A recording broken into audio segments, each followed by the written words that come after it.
when I started working on this book on DMK, I realized that Karunanidhi happens to be the central of this DMK imagination because he was party president from 69 and he has been the fulcrum of the party from the day party was established in 49. So I thought that if I can understand the trajectory of the party to the personal life of Karunanidhi.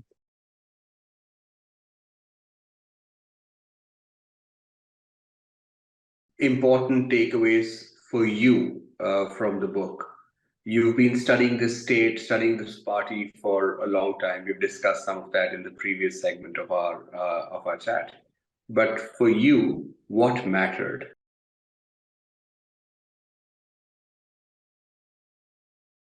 Your political is going to be informed by your personal, and your personal is getting defined by the political reality in which you live. Therefore, that symbiotic relationship between the external and the internal. In Tamil, we have this category called Agam and Puram. Therefore, Agam deals purely with your internal, and Puram deals with external.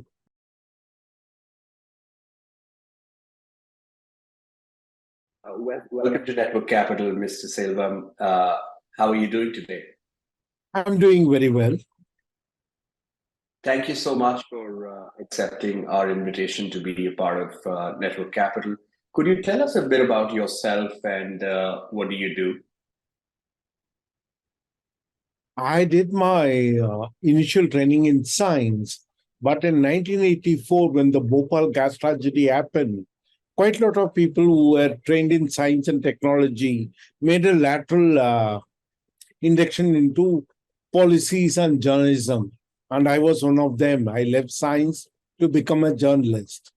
Therefore, in 1984, following the Bhopal gas tragedy, I moved to journalism. And since then, I have been a journalist. Yeah. And my last 10 years, I was the reader's editor for the Hindu newspaper. And you've written extensively about policy and politics in India. Can you tell us about your latest work and how did you come to find a book within it? I've been working on a key aspect of the two trajectories of India. One is coming together, and another one is holding together. And for this, I felt that politics of Kashmir, politics of Tamil Nadu, politics of Punjab, politics of Bihar, all of them give an idea of an coming together idea as opposed to holding together. Holding together empowers the capital and coming together empowers people. Therefore, I wanted to understand this coming together politics much more closely. And that's how I started looking at the Dravidian movement and its impact on Indian polity. And the DMK is one of the oldest regional parties in the country. It was established in 1949. Therefore, initially, I wanted to understand how a political party which was established immediately in the aftermath of post-colonial struggle as a regional party trying to negotiate space for state rights. See, what we have to keep in mind is after the 1947 partition, there was an attempt for a centralization. And that attempt towards centralization was justified because partition was used as an excuse. Since partition was used as an excuse, you have a political party here which says that you can't use partition as an excuse for hyper-centralization. Partition is a completely different issue, but the way we govern should be different. The way we govern should retain its idea of decentralized federal balance. This idea was a very, very interesting and nuanced one. And this idea was not actually backed by many because the impact of the partition was so profound that this viewpoint took some time to gain traction. In fact, if you look at even the state's political trajectory, till 1967, national parties were winning. Only by 1967, people realized the need for decentralized polity. Only after 1967 in Tamil Nadu, national parties have lost out. Therefore, that entire trajectory was so interesting for me. I wanted to look at how this party adjusts itself for a post-liberalized India. Therefore, the post-1991, I wanted to know how this party is going to adjust itself. I could really understand this party's moorings with reference to a pre-liberalized India. But in a post-liberalized India, how are you going to adjust your decentralized federal ambitions? That was my interest, and that's how I got into this idea of doing a work on the DMK. But when I started working on this book on DMK, I realized that Karunanidhi happens to be the central of this DMK imagination, because he was party president from 69, and he has been the fulcrum of the party from the day party was established in 49. So I thought that if I can understand the trajectory of the party to the personal life of Karunanidhi, then it might be helpful to even look at the challenges they faced and how they negotiated those challenges. And that's how the book, which started as a history of DMK, becomes a biography of Karunanidhi. And it was by Penguin 2 years ago. And it's called Karunanidhi Alive.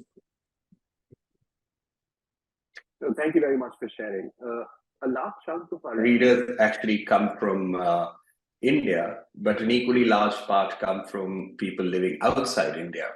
So you'll have to explain who Karunanidhi is and why DMK matters to an international audience, if you don't mind. See, DMK is an offshoot of something called self-respect movement. Self-respect movement is more than 100 years old. It's a political imagination from South. Here the idea is to look at caste as a marker, and you can't use caste to discriminate against anybody. Therefore, the entire idea is to imagine an egalitarian society where caste will not be used to humiliate anybody and to respect people's dignity. That's the reason this movement is called the self-respect movement. And the self-respect movement had initially a political trajectory called Justice Party. Then it had a social mobilization alone in the form of Dravadar Kazhagam under Periyar. But later in 1949, when Annadurai is split away from DK, that is led by Periyar, to form DMK, or the Dravada Munnetra Kazhagam, it becomes a political party, because it says that it's important to negotiate the political space to retain our rights. And it is not really easy to be a regional party in the wake of partition, because in the wake of partition, any regional aspiration was seen with suspicion. Therefore, at that point, the larger onus of explaining the idea of decentralized governance was with the DMK. And that's the reason DMK did not contest the very first general election in 1952, because it wanted to train people to understand the aspects of political aspirations. In fact, it enters electoral arena only in 1957 in the second general election. Therefore, it actually prepares people for political aspirations, which has a decentralized political imagination. And to explain this decentralized political imagination, they use theater and they use cinema. For all forms of articulation was used by this political mobilization. The key aspect of this political mobilization is it is a political mobilization of people from less privileged background. Therefore, these people from less privileged background came together to come up with an alternative political narrative to the dominant national political narrative at that point of time. And by 1967, this imagination comes to power. And this imagination coming to power, in a sense, redefined Indian body polity in more than one way. And Mr. Karunanidhi had a role to play. Could you explain why that was the case? Karunanidhi is a founder member of the DMK, and he was one of the young but very articulate member of the party. He was a writer, he was a script writer, and he was also a playwright. Therefore, he used all forms of articulation to propagate the movement. In fact, the movement did not have the resources of, say, Indian National Congress. Indian National Congress had resources as well as mainstream media's backing. But DMK had to build on two of its core strengths, which is speech and writing.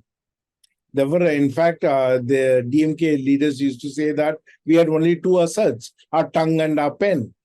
Using their tongue and their pen, they actually built up this entire movement. And Mr. Karunanidhi was central in using pen and tongue to build this entire organization. And he created two major cinematic icons, M.G. Ramachandran and Shivaji Ganesan, through which he was able to reach out to a larger population to explain what the movement is all about.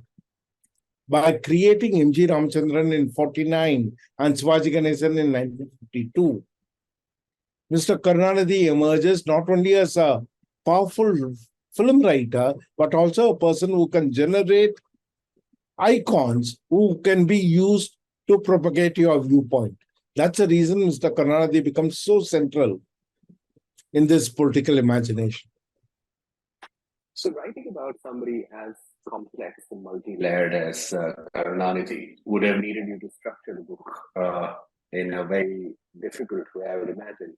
How did you go about doing that? See, the problem is he had to confront a fundamental difference of him being from less privileged background. At every place, he had to interact with people who were more privileged than him. When he joined the DMK, almost all the DMK leaders had post-graduation. Anna was a MA, Mr. Niranjan was an MA, Mr. Anbaragan was an MA. All of them had a post-graduation.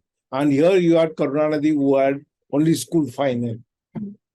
But that gap did not make him feel inferior to them. He dealt with them as equal. Then when we entered film world, he had to work with two major iconic film personalities, T.R. Sundaram, who established the modern theaters in Salem, and Mr. Ellis Duncan, who was a legendary filmmaker. Ellis Duncan, by that time, had already created two big names, M.S. Subbulakshmi and G.N. Balasubramaniam. Therefore, you have somebody like Ellis Duncan on one side, and you have T.R. Sundaram on the other side, who have traveled all over the world to establish a studio in Salem. And you have Mr. Karunanidhi, whose entire travel till then was from his hometown in Tanjavur district to Salem. But that did not make him second to anyone. Therefore, that is the key one. Therefore, he becomes a symbol of hope, where your lack of privilege doesn't make you second to anyone, and you can negotiate with the best in the field. Therefore, in that sense, Karunanidhi becomes a symbol of hope. And that would have been something that gave you the impetus to write. But the book sort of captures different phases of the evolution of Karunanidhi as a person, as a politician, and how he navigated power. So could you give us a glimpse of that structuring? How have you divided the book into various parts?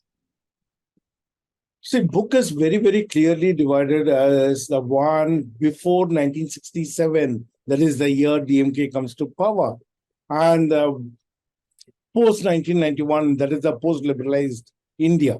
Therefore, there are three clear components. One is from Karunanidhi's birth in 1924 till 1967, because that is one continuous path though it might be seen as pre-colonial era moving into an independent era, it has one continuous trajectory of centralizing forces versus decentralizing forces.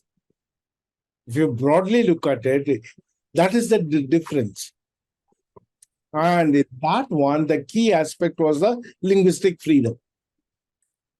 There was a struggle for the rights for Tamil is the most important political struggle for linguistic freedom. And this linguistic plurality is the one which DMK stood for in a much bigger way, and it articulated it in a most unambiguous manner. In fact, today, if India is remaining plural, primarily because of the hard work put by this party, it tried to explain the difference between homogenizing tendencies and the heterogenizing plurality. Mm-hmm. And to understand heterogenizing plurality, one of the easiest test we can use is the linguistic plurality. Therefore, what we have to realize is Tamil Nadu's struggle for linguistic rights predates Government of India's move to linguistically reorganize the states. Our linguistic reorganization of the states happened in mid-50s. But Tamil Nadu's right for language struggle goes back to 1938. Therefore, from 1938, it's been talking about plurality of India. And for plurality of India, it realized that language is a key one. And this has actually paid a good dividend for South India. See, if you look at South India, it has a thriving film industry. Yeah. In Tamil, in Malayalam, in Kannada, in Telugu. This thriving film industry would not have happened if it had surrendered its rights to an homogenizing single language imagination. Probably it would have met the same fate as, say, Gujarati cinema, which has been subsumed under the power of Hindi cinema. The key question is, what happened in Tamil Nadu was not only about Tamil Nadu, but about the Dravida area, which means it's below Vindhyas, which means it has a profound impact on all the 5 states of South India. And that we can now prove with empirical evidence. The thriving publishing industry, the thriving literary tradition, the thriving cinema, the thriving theater, all those things stand testimony for the plurality of the region. And that was essentially a political struggle which happened despite all the fears which happened post-partition. I really found this explanation of plurality fascinating in the context that we are today, not just as a country, but the world. These forces are sort of making their presence felt today in unexpected ways. But a lot can be learned by studying history, and I think your book does a really good job of explaining the various forces, linguistic, historical, philosophical, issues of identity, quite powerfully. But when you sort of put them all together, I have to ask, how did Mr. Karunanidhi manage to get to power? Was there a Machiavellian streak? Would you say the quest of the mission that he put forward particularly strong? Was he great at forming alliances? All of the above, none of the above? What's your perspective? It's a combination. He drew from various streams of ideas to negotiate. In fact, one of the famous utterances of Mr. Karunanidhi is that DMK is one force which uses both sword and the shield. Therefore, sometimes it is quite aggressive, sometimes it's defensive. Therefore, this entire balancing between sword and shield, I think, captures the way DMK managed to negotiate these difficulties.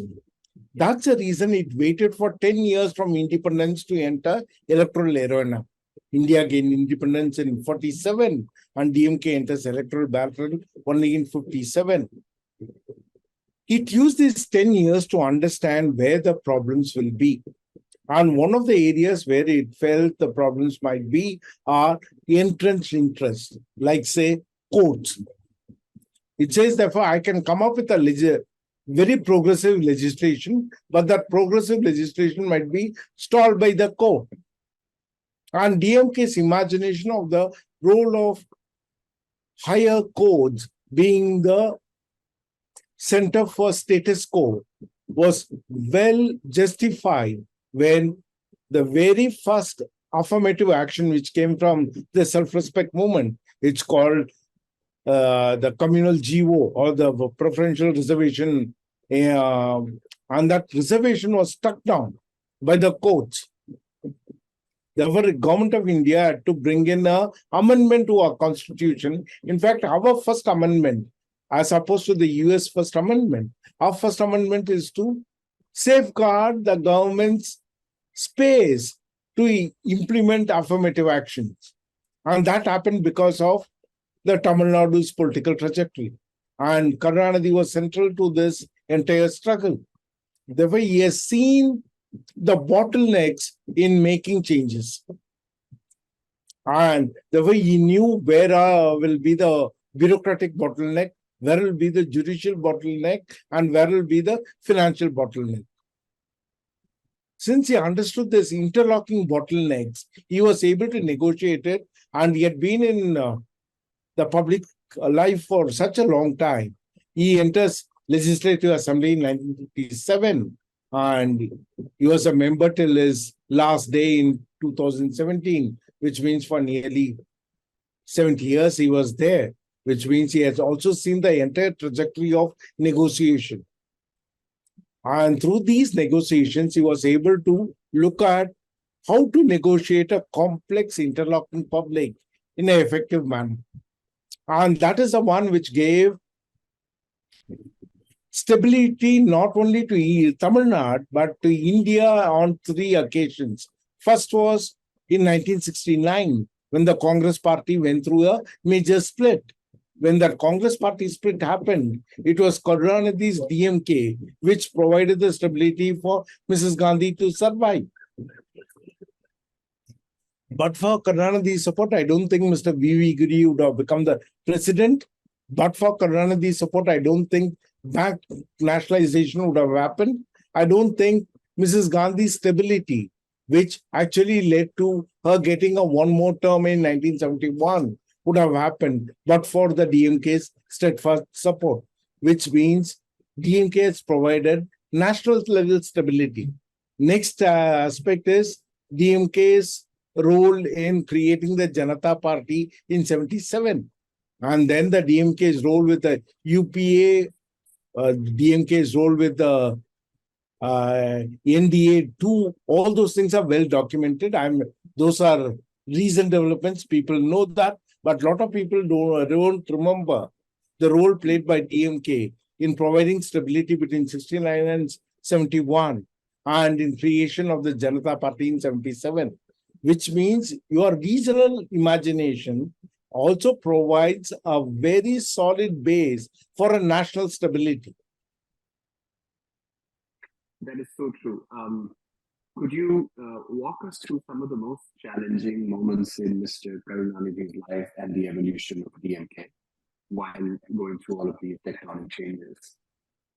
I think the first challenge for Mr. Karunanidhi will be the 1962 Government of India's decision to ban a political party which was asking for more independent trajectory.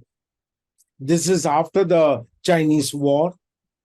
At that point of time, party makes a major decision of moving away from the demand for a separate country towards a far more inclusive federal demands. Therefore, the 1962 moment is the most crucial moment of wielding the shield rather than the sword. Then comes the position of the party in 1971. In 1971, after the DMK getting the absolute majority in the state assembly, it gets about 184 seats out of 234. It has to face the insecurity of Delhi. Delhi was completely insecure of a state which had so much of popular support. Today, we talk about central agencies being deployed to weaken the regional political parties. We know what happened with Shiv Sena, we know what happened with Trinamool Congress, we know what happened with National Conference, we know what happened with PDP. But all those things happened for the DMK in 71. The party was split. M.G. Ramachandran was asked to lead a rebellion. And this M.G. Ramachandran's rebellion was actually aided by the center. There was center deploying its forces to weaken a regional force is not new. Therefore, what we are seeing today, some of the ills we are facing today, for that, the earlier template is there in the experience of the DMK. And also DMK's experience tells us that these excesses can be resisted. It does not mean that you have to meekly surrender. Yes, there are excesses, but you can resist it. That's what that is life exemplifies. And the key question is, this is followed by 1976 dismissal of the state government itself. Had the state government endorsed the emergency, it would have survived. We have to understand what happened around 76. In 76, during the height of emergency, a regional political party called ADMK, led by Mr. M.G. Ramachandran, re-christians itself as All India Anna Dravida Munnetra Kazhagam, because it does not want to have a regional character to it. It was so scared of its regional character. Whereas DMK stood by its regional character, opposed emergency, lost the government, but losing the government helped to gain the strength for the movement, helped to gain for the idea of India. That's the reason. Therefore, I think that the two dismissals of the DMK government, the 1976 dismissal and the 1991 dismissal, 1976 dismissal happened because DMK defended rights for democracy and it opposed emergency. 1991, it played a big role in the implementation of the huge social justice project called Mandal Commission. Yeah. And it opposed the Caste of the BJP. Opposing Caste of the BJP and implementing of Mandal led to its dismissal in 1991. I think in both the cases, it might have lost the government, but it gained immensely as a political force. Therefore, losing the government did not weaken it. On the other hand, it strengthened the party. It not only strengthened the party, it also gave courage to people that you can stand up and fight for your rights. You might have a temporary setback, but eventually it will lead to transformative polity. And the role of caste in DMK's outlook, has that been changing over the coming years? And where does it stand today? DMK understood that we can't use class alone as a marker to understand our society, because class is interchangeable. Today, I can be a middle class person, and tomorrow, through my hard work, I can become a upper class person. Due to my ill luck, my middle class status might fall down and I can become a low income person. Therefore, the class is a category which is very, very fluid. And class as a category has very little to do with the most deplorable human experience called humiliation. To understand the idea of humiliation and fight for dignity, we have to use a category through which people encounter humiliation.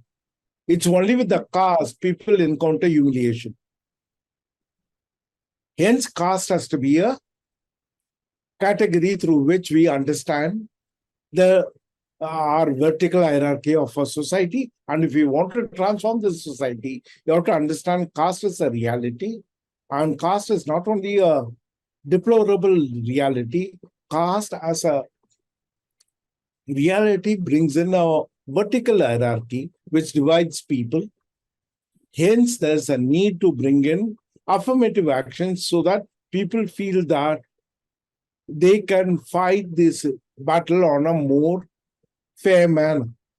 Therefore, DMK has a very, very clear idea. It says that we make a distinction between equality and uniformity. Equality does not mean that a person who belongs to a privileged background and who is a fourth generation graduate and somebody from a rural background who is a first generation graduate are same. They are unequal. Hence, there is a need for recognizing the layered reality of India. Hence, the need for our affirmative actions. And these affirmative action has to take into account the layered reality of India. And that within that layer of, see, DMK understood what Dr. B.R. Ambedkar rightly pointed out as graded inequality. Therefore, DMK, whenever it comes to the caste question, it doesn't take an easy bipolar question of upper caste versus untouchability. It also takes into account of the whole range of intermediate section of people. Therefore, the moment you understand it as a graded inequality, you come up with an interlocking policy which covers various people. That's the reason in Tamil Nadu, you have quite a lot of internal reservations. There's a reservation for backward classes. Within backward classes, there is a reservation for the most backward classes. There is a reservation for scheduled caste. Within scheduled caste, there's an internal reservation for Arundhadiyar who are most backward among the Dalits in Tamil Nadu. This idea of internal reservation is an attempt to understand that this inequality is graded. And since the inequality is graded, you have to keep addressing it on a constant basis. Therefore, we can't assume that one size fits all and to think that one-time action will do. It's a process, and the process itself is a journey. A process is a journey, and it's not the destination. Reservation is not a destination, but reservation is a process and a journey. It seems like now most political parties are going down that path of giving adequate emphasis on affirmative action. So, in that changing landscape, how has DMK evolved its value proposition to its core voter base? The key question is how it built on from one level to another level. It did not stop with an idea of just reservation. It blended its idea of reservation with economic transformation and social transformation. Therefore, what we have to look at in Tamil Nadu is, for instance, in 1991, when liberalization happened, Tamil Nadu emerged as one of the biggest investment destination. And how did this human resources emerge in this state? This human resources emerged in the state because state was known for its social investment. It had invested in people. Therefore, they were educated workforce, which was ready. Sorry. This educated workforce did not come from a vacuum. It was a political project and political. See, in 1967, when DMK came to power, PDS in Tamil Nadu was restricted to two cities, Chennai and Coimbatore. Tamil Nadu has one of the best PDS system in the world. And that expansion happened within 5 years. And today, Tamil Nadu has the best GER, the gross enrollment ratio. This highest gross enrollment ratio or the best numbers and the number of people who register for PhD. The highest is in Tamil Nadu, which means you are not looking at these affirmative actions at a narrow sense. We look at these affirmative actions as a social transformative investment. That's the reason Tamil Nadu politicians, none of them look at social expenditure as expenditure. They see it as an investment for future. Whether it's a noon meal scheme, whether it's a free school education, whether it is a free graduation till for Tamil medium till BA, all those things are never seen as freebies. They were seen as investment for future. And this investment for the future is the one which transformed our social indicators. You can't look at Tamil Nadu's social indicators without realizing how much social investment has gone into it. The social investment is the one which resulted in this fine social indicators. These indicators did not come from on its own. People work to get that here, those numbers. And when you're embarking upon such a challenge, I'm sure controversy is a friend or something that keeps happening. So, what do you think have been some of the major lessons that DMK and its supporters have learned through the controversies it has seen over the past 50 years? One thing what they have learned is not to respond to a controversy without addressing the core issue. The core issues are fight for dignity and the role of the state. And even in liberalized environment, it realizes the limits of the state. If you realize the limits of the state, then what should be the role of the state? It is one state where liberalization worked very well. It is a huge investment destination. It is a manufacturing state. It is also a state where you have a big service industry. Therefore, you have a manufacturing industry, you have a service sector, and yet it also is a state where there's a well-connected social investment. Therefore, this marrying market and welfare is the best lesson what now DMK is offering. Therefore, now DMK says that we need not have to learn, others have to learn. You are going to look at the Gujarat model or your Dravidian model. People have to now decide what is the role of the Gujarat model. Gujarat model gets a higher gross numbers, but what is the individual numbers? Tamil Nadu is one.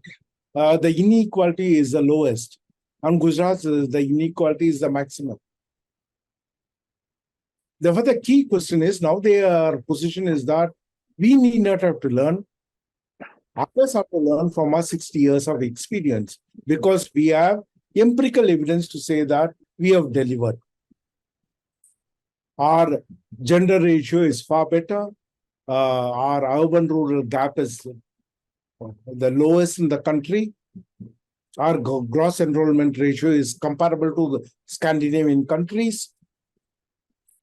We have enough professionals across the board.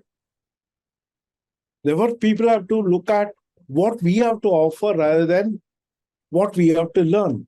Others have to now learn, and now others have to adjust themselves to understand how this transformation happened. That's an important point worth paying attention to. How do you think the future of DMK looks like? What are your thoughts on the subject? See, the two major political parties of Tamil Nadu, DMK and ADMK, have a huge cadre-based support. And that cadre-based support gives a particular type of vibrancy to these parties. Therefore, these two parties are going to survive and they are not going to fade away. Therefore, I don't see any issue on that. And DMK, even the next generation is now ready. That certain initiatives like what they are doing with their social media handles or with their new platform, which means the party is next generation ready. Yeah. Well, thank you very much for your time, for your insights, and for your writing this thought-provoking book. Is there anything that I should have asked you that I didn't, or any parting words for our listeners from India and around the world? Sorry. We spoke about a book which I wrote 2 years ago. I thought that we are going to talk about the book which Penguin published just now. That is Transition to that on, like, we're closing this topic and moving on to the current book. Oh, thanks. Then, as I said, DMK offers an idea of coming together as opposed to holding together. Well, thank you very much for your time and insights. And now shall we segue to part 2, where we discuss your current book. So tell us what made that happen? What was the thought process behind writing the second book? A second book I did not write. I did the translation. Yeah. This Tamil Nadu Chief Minister M.K. Stalin's autobiography. It covers the first 3 years from 1953 till 1976 when he was arrested during emergency. The book ends with him getting arrested. Therefore, for me, the key question is to also understand the political trajectory of the current leadership of the DMK. Mm-hmm. All the things he witnessed. Therefore, there were two elements in that autobiography. One is bearing witness, and another one is making sense. Therefore, he was witness to quite a lot of defining political happenings. At the same time, he was also witness to how people made sense of those developments. Yeah. Therefore, when the party decided to give up Dravida Nadu demand, or in 1967, when Annadurai formed a broader coalition which did progress, and after that, national parties are yet to gain any foothold in the state. Therefore, that 1967, how did that broader coalition was built?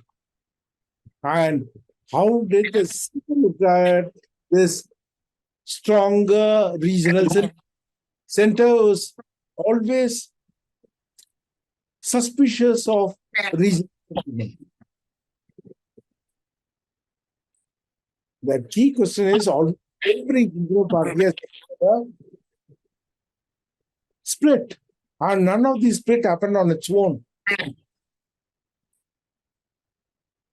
With Shiv Sena now, I think the present generation understands the role of union government in effecting split with regional centers. But when the DMK split happened in 1971 and 1972, I don't think nationally people really understand the union in getting suspicious of powerful state entities. These factors have been documented in a fragmented manner. We know about what happened with National Conference over a period of time, Sheikh Abdullah's arrest. We know about what happened with Shiromani Akali Dal. We know about some of the other regional parties which are forced to merge with Congress. All those things we know as a fragmented idea. But we never know about somebody who had the courage to stand up and say that, okay, you can split, but you cannot destroy. And this act of resistance is so central in that book. And that's the reason I thought I should do the translation. And he has done it in such a effortless, easy way of conveying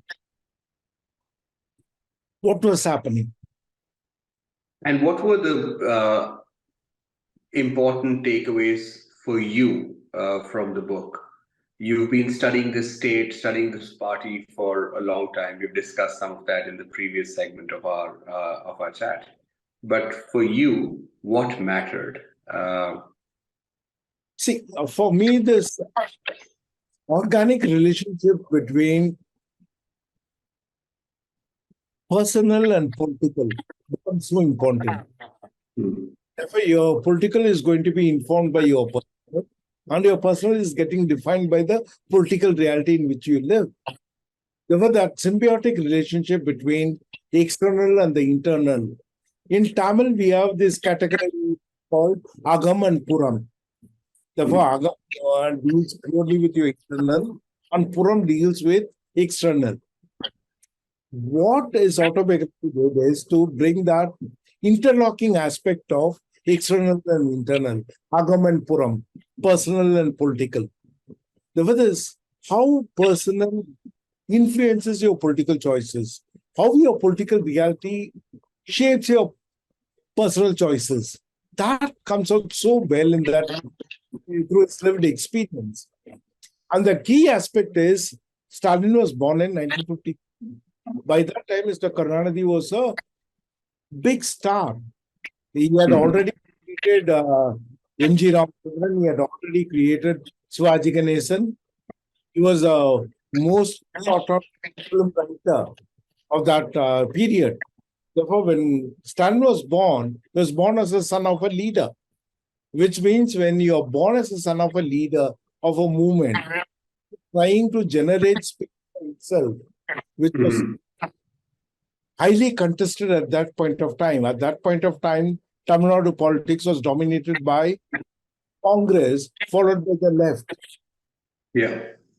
To negotiate the space which was dominated by two sets of veterans of Congress and veterans of the left, means you need interesting interventions. Those interesting interventions shape Stalin's understanding. And that's the reason today Stalin has emerged as a fulcrum for this opposition unity also. Because it brings in those experiences of watching how party brought others together in 1967, how party played a big role in providing stability for Mrs. Gandhi when the party suffered a split in 69, helped to bring other parties together to form the UPA1 and UPA2. Therefore, these are all valid experiences, and those experiences are now paying to bring the opposition together. And for me, to understand how India is working, India as a political alliance is working, his early experience seems to provide some sort of insight. I understand. How do you explain Mr. Stalin's relationship with the ruling party, the opposition party, the people in the state, and how does he think about navigating this complex web of relationships? Mr. Stalin has a very good working relationship with the Union government, but with the BJP as a political party, there is a huge ideological divide. Therefore, he makes that distinction very clearly between having a warm relationship with the Union government, but being critical of centralizing BJP is to his imagination. At the same time, he is also worried about the centralization tendencies which are happening over the last 5-6 years.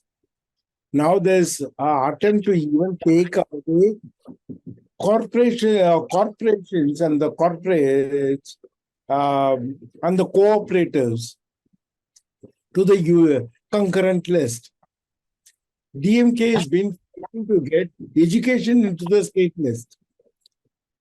When it is trying to get education back into the state, looking at the amount of centralization, it is trying to negotiate with other political parties to understand and to bring in certain amount of pressure. Not all the efforts have paid dividend.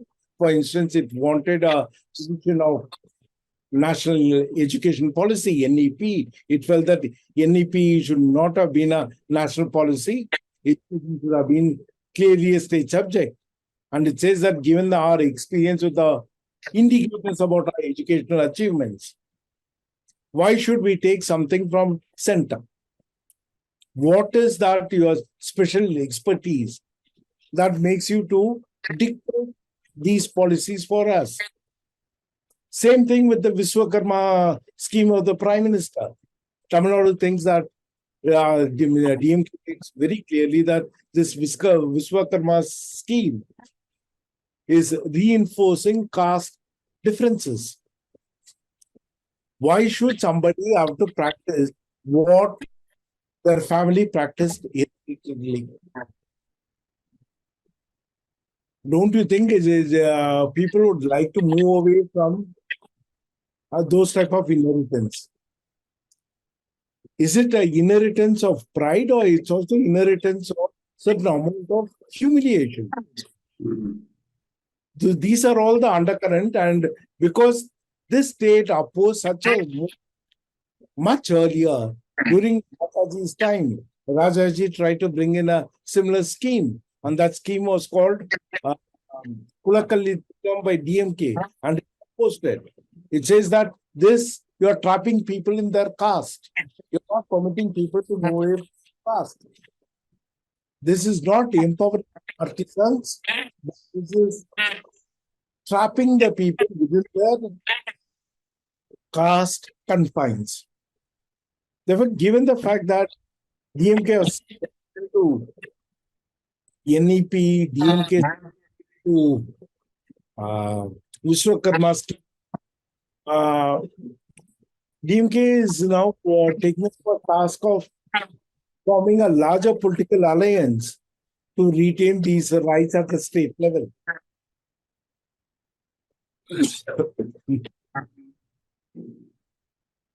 Do you feel that DMK will be happy with a state role? Do you see DMK trying to forge a more national role for itself? And what do you think would be Mr. Stalin's approach towards this question?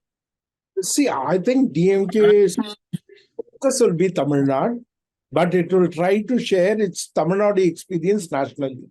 That's what it did always. And whenever DMK is part of the national arrangements, it joined the Union Cabinet first in 1989. And during that 1989-90, it played a big role in getting Mandal Commission implemented. And in 1996 to 1998, when it was part of the UF, it played a big role in stabilizing our economy after the initial ups and downs of liberalization. Over the first 5 years of Narasimha Rao showed both ups and downs. It was 2 years of the UF, where P. Chidambaram as a finance minister and Munoswamy Maran as the industries minister stabilized our economy. Therefore, whenever they are part of the national arrangement, they aid in stabilizing. And then in 2001, DMK member Munoswamy Maran led the Government of India's commerce delegation to the Doha round of talks of WTO. The rights of third world countries itself. Therefore, whenever it plays a larger role, it empowers all the states as well as it also helps the Indian state to respect that the states can deliver far better for the states. Let's not forget that it was India's arrangement with Bangladesh on Faraka deal happened during the UF government, because DMK said better for Mr. Jyoti Basu as the Chief Minister of West Bengal to negotiate with West Bengal or with Bangladesh rather than having a joint secretary from Delhi negotiating it. Therefore, Faraka happened primarily because of the DMK's idea of the political leadership to do the negotiation rather than having a diplomatic or a bureaucratic negotiations, which might have been prolonged. So whenever DMK moves to the national level, it helps national position to negotiate these issues in a far more creative manner. Therefore, for me, bank nationalization of 69 or implementation of money commission or Doha round-down negotiation, these are all key points where you understand what DMK can bring to the table. Mm-hmm. And I think that's what you make the reader experience throughout the book. A lot of people might agree with you. There'll be a lot of people who disagree with you, but it's a point worth discussing for sure. Throughout this journey of translating this book and leading such a long career that comes from sciences, then looking at causes, transitioning, and seeing India transition to several phases, what is something that you believe to be eternally true about India and Indian politics? See, this battle is going to be constant. That is, holding together and coming together is going to be an eternal battle. Indians as citizens share this idea of coming together. Nation state, in its wisdom, prefers holding together. Therefore, that holding together, which empowers state more than people, versus this idea of empowered people who are coming together, it's going to be the eternal struggle. And I don't think that struggle is going to end quickly. But within that struggle lies the strength of Indian democracy. Because Indian democracy oscillates between people's aspiration and the way of the nation states trying to hold together. So, the key example is what has happened after the abrogation of Article 70. After abrogation of Article 370, we don't have any representative from Jammu and Kashmir in our parliament. Mm-hmm. Therefore, at some level, this holding together also denies people to articulate their viewpoints very clearly. That's a reason coming together becomes very, very important. Therefore, for me, what happened in Manipur or the abrogation of Article 370, all of them gives an idea very clearly that this is going to be a constant battle. And this holding together will get endorsement of powerful people who are ruling from the capital. But if you're citizens in the periphery, your viewpoint might be different from people who are in the center versus periphery or coming together and holding together is going to be the constant attrition what we have to face. Well, we encourage everyone to check out this book and send you, further questions that they may have. How could people find you or connect with you or send you any follow-up questions or comments about the book? I am in Twitter. My Twitter is Pan. Therefore, if somebody puts a question there, I can answer. They can also email it to me. I am at Roja Muthiah Library. My email ID is Panneerselvan@rmrl.in. Thank you so much, Mr. Selvan. It's been a pleasure learning from you about the complexities that define debates in India and in Tamil Nadu, but more importantly about explaining it with such clarity why issues such as caste play a role in Indian politics, how state governments can shape global identity and national identity, and why this battle for coexistence is an important one to discuss because of its ramifications in India and around the world. We truly, truly appreciate your time and hope to have you back soon. Thank you very much. Bye.